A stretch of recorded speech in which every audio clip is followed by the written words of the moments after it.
छान झाली आपली शेवभाजी पण. बघा मी दाखवते पण चमच्याने उचलून. हे बघा, हे पण मस्त झालेली आहे. आणि नमस्कार, माझं नाव आहे संगीता म्हात्रे. म्हात्रे किचनमध्ये तुमचं स्वागत आहे.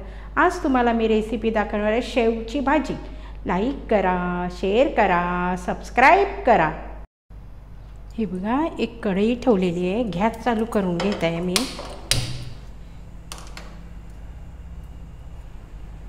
हे बघा, कढई गरम झालेली आहे. 2-3 चमचे मी तेल टाकून घेत आहे. शेवच्या भाजीत जरा तेलच बरं लागते. अर्धा चमचा मी जिरं टाकून घेत आहे.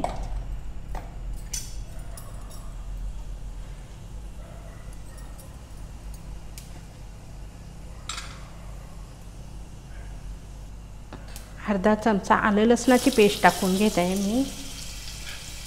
हिंग टाकून घेते अर्धा चमचा. आणि मी 2 छोटे कांदे कापून घेतलेले. एक हिरवी मिरची आहे, कढीपत्ता आहे 1-2 पाकळ्या आणि एक छोटे टॅमॅटो पण घेतलेलं आहे. तेच तेलावर टाकून घ्यायचं आहे.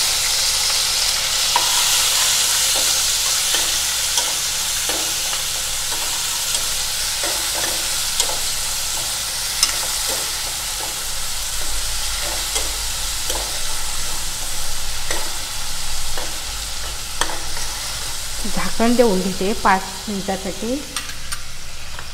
गॅस आपला कमी करून घेऊया. आपला कांदा बघून घेऊया.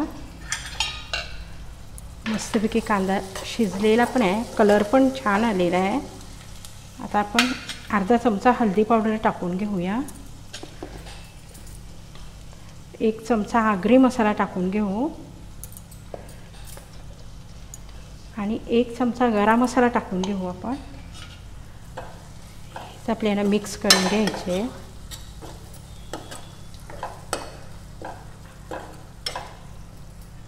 आणि अर्धा ग्लास पाणी टाकून घेऊ. अर्धा चमचा मीठ टाकून घेऊ आपण. यालाच आपल्याला उकळी येऊन घेऊ.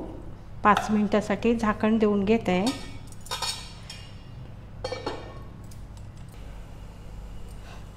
आपण बघून घेऊया. हे बघा, छान उकळी पण आलेली आहे.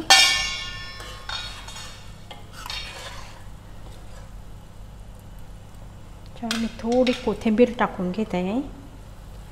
शेवभाजी कधी पण कराल ना तर गरमच खायची की छान लागते. 2-3 चमचे शेव पण टाकून घेते आहे. याच्यात अर्धी वाटी टाकून घेते, दुसरी ठेवून घेते.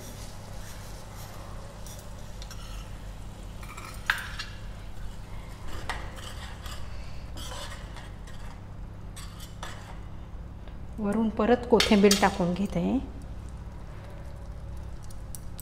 मी गॅस बंद करून घेत आहे आणि एका डिशमध्ये काढून घेत आहे. हे बघा, आजची शेवभाजी झटपट झालेली आहे. तुम्हाला कुठच्या नाही भाज्या आवडल्या तरी तुम्ही झटपट करू पण शकता आणि 5 मिनिटासाठी पण होईल, छान होते. वरून मी कोथिंबीर पण टाकून घेत आहे. छान झाली आपली शेवभाजी पण. बघा मी दाखवते पण चमच्याने उचलून. हे बघा, हे पण मस्त झालेली आहे. आणि व्हिडिओ आवडल्यास व्हिडिओला लाईक करा, शेअर करा आणि सबस्क्राईब करा.